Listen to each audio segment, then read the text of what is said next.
మాట్లాడే ముందు అదే సభాపతిగా ఈ చైర్లో ఉన్నత చైర్లో కూర్చున్నప్పటికి కూడా సభాపతిగా నాకు కూడా అనేక విషయాలు చూస్తుంటే ఆవేదన కలుగుతుంది. ఎన్ని విషయాలు చెప్పాలనేటువంటి విషయం అనుకుంటున్నాను నేను. మనం చూస్తున్నాం రోజు టీవీలో కానీ సోషల్ మీడియాలో కానీ వాళ్ళు ప్రెస్ మీట్లో కానీ ఆ మాట్లాడే తీరు ఏమిటండి అర్థం కాదు. మళ్ళీ మేమే వస్తాం లేక పేకలు కోసేస్తాం. ఏంటండి అంతు చూస్తాం మాటలు రఫరఫాట సినిమా డైలాగ్ రఫరఫా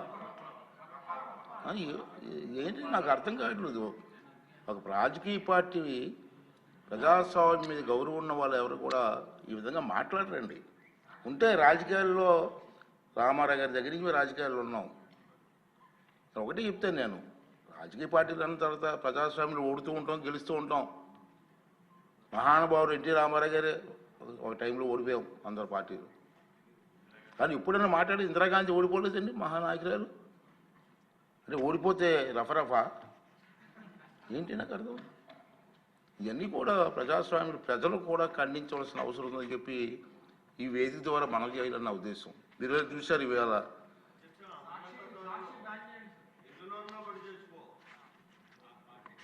అంటే నేనేమంటానంటే నేను మీలా విమర్శించకూడదు కాబట్టి కొంచెం వస్తుంది, ఆవేశం వస్తుంది కానీ కంట్రోల్ చేసుకుని మాట్లాడాల్సి వస్తుంది. ఇంకా ఏం చేస్తామంటే నేను చూశాను ప్రజాస్వామ్యంలో గెలవచ్చు ఓడిపోవచ్చు. రాష్ట్ర అభివృద్ధిని దృష్టిలో పెట్టుకొని అందరు నాయకులు ముందుకు వెళ్ళాలి తప్పించి ఇష్టం వచ్చి మాట్లాడాలండి. సరే రాష్ట్రం గెలిచావు ఏం చేసావు, రాష్ట్రాన్ని సర్వనాశనం చేశారు. మనం కళ్ళారా చూసాం, ప్రజలు కళ్ళారా చూశారు, అందుకే మన బుద్ధి చెప్పారు. ఇప్పుడు ఏం చేయాలి, నీ డ్యూటీ ఏంటి? అది ప్రతిపక్షంగా ప్రభుత్వం చేస్తున్న కార్యక్రమాలని మీరు అమలు చేయడం కోసం ప్రయత్నం చేయాలి. అది రాజకీయ నాయకుల లక్షణం. మీ అందరికీ తెలిసిందే కాదు అనలేదు, ప్రజలకు చెప్తాను నేను ఈ వేదిక ద్వారా. ప్రజలకి ప్రభుత్వం ఎక్కడైనా పొరపాట్లు చేస్తే అసెంబ్లీలోకి వచ్చి మాట్లాడు. ప్రజా సమస్యలు అసెంబ్లీ చర్చించు. ప్రభుత్వం రిప్లై ఇస్తుంది. ప్రభుత్వం మీద ఒత్తిడి తీసిరా. మంత్రులు ఉంటారు ఇక్కడ సభలో, ముఖ్యమంత్రి గారు ఉంటారు, ఉప ముఖ్యమంత్రి గారు ఉంటారు, అందరూ సభ్యులు ఉంటారు. మాట్లాడి సభలో పనులు చేయించుకొని కాన్స్టిట్యున్సీకి జవాబు చెప్పు. అరే సభకు రావు, ఆ ఎమ్మెల్యేని రానివ్వు. క్వశ్చన్లు మాత్రం పంపిస్తున్నాడండి రోజును 2 క్వశ్చన్లు. సభకు రానిప్పుడు క్వశ్చన్లు ఎందుకే? ఇద్దరికి అవకాశం పోతుంది కదా. అంచేత నేనేమంటానంటే ఇది ప్రజాస్వామ్యం, ఇది పద్ధతి కాదు. ప్రజలందరూ దీన్ని ఖండించవలసినటువంటి అవసరం ఉందని చెప్పి నేను భావిస్తున్నాను. ఎందుకంటే నేను చూసాం గతంలో, మనం కూడా హిస్టరీలోకి వెళ్ళాలండి. చాలామంది పెద్దలు ఉన్నారు కాదంటలేదు, కొత్త వచ్చారు. ఉమ్మడి రాష్ట్రంలో గౌతి లచ్చన్న గారని మీరు ఇప్పుడు పేరు విన్నారండి? అందరికీ స్వతంత్ర సమర యోధులు అతను. ఇప్పుడు శిరీష తాతగారే మన ఎమ్మెల్యేగా తాతగారు. మా తాతయ్య గారు గౌతి లచ్చన్న గారి శిష్యులు. ఆ స్వతంత్ర పార్టీ నక్షత్రం గుర్తు ఆ పార్టీలో మా తాతయ్య గారు 4 టైమ్స్ ఎమ్మెల్యే గెలిచారు వారి నాయకత్వంలో. అతను ఒకసారి 40 మెంబర్స్ 50 మెంబర్స్లో ఎమ్మెల్యేలు గెలిచారు. వారి గురువు గారు రంగా గారు. ఇప్పుడు నాకు ఇయర్ గుర్తులేదు కానీ 48 50 మెంబర్స్ గెలిచారు ఆ పార్టీ నుంచి 78లో. ఇప్పుడు 78 జనతా పార్టీ నుంచి 60 మంది సభ్యులు గెలిచారండి ఆ పార్టీలో. గెలిస్తే ఏమైందంటే గౌతి లక్ష్మణ్ గారికి ప్రతిపక్ష హోదా ఇచ్చారు. నెంబర్ సరిపోయిందని. ఇక్కడ మీరు గుర్తుంచుకోవాల్సి చెప్తున్నాను, మీకు మాట్లాడాలా. నెంబర్ సరిపోయిందని గౌతి లక్ష్మణ్ గారికి ప్రతిపక్ష హోదా ఇచ్చారు. కానీ కొంత రాజకీయ ప్రభావం వల్ల కొంతమంది మెంబర్లు పార్టీ వదిలి వెళ్ళిపోయారు.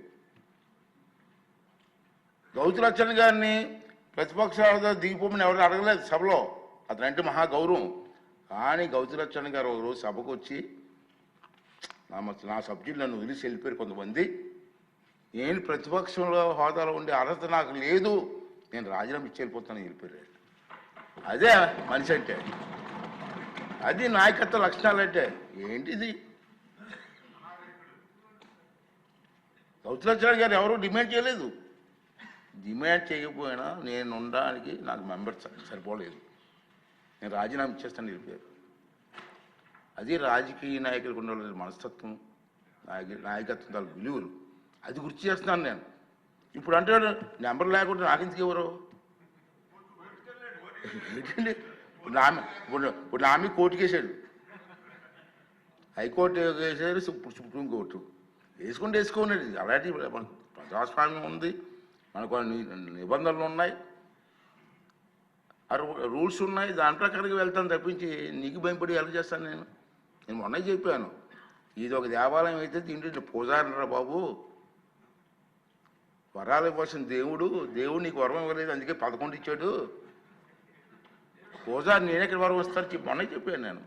అంచేత ఇది ఎక్కువగా మాట్లాడుకోవాలి కాబట్టి కొంచెం నాకు ఎందుకో మాట్లాడనిపించింది ఇవాళ ఏదైనా. అంచేత నేనేమనేది అంటే మీ ద్వారా మీరు కానీ ప్రజలు కానీ కోరేది ఏంటంటే రాష్ట్ర అభివృద్ధి ముఖ్యం, మన పిల్లల భవిష్యత్తు ముఖ్యం. దానికోసం అందరూ కలిసి పనిచేయాలి తప్పించి ఇటువంటి దుర్మార్గాలు చేయడం మంచిది కాదు. శ్రీనివాసరావు గారు చెప్పింది చాలా విషయాలు కరెక్టే అండి, కాదనలేను, దాన్ని రిపీట్ చేయలేకపోతున్నాను నేను. అది నువ్వు అన్న డైలాగ్స్ కొంచెం తప్పట్లు కొట్టాలి, మేము కొట్టలేకపోతున్నాం, ఇది బాధ. సరే ఏదేమైనా దీన్ని ప్రజలందరూ ఖండించాలా, ప్రజాస్వామ్యం మీద నమ్మకున్న నాయకులందరూ ఖండించాలా, అన్ని పార్టీ వాళ్ళు ఖండించాలా, ఈ రాష్ట్ర అభివృద్ధి కోసం మనం పనిచేయాలా, దానికోసం అందరూ కలిసి పనిచేయాలని చెప్పి ఈ నిండు సభలో మీ ద్వారా ప్రజలందరికీ మీకు రిక్వెస్ట్ చేస్తున్నానండి.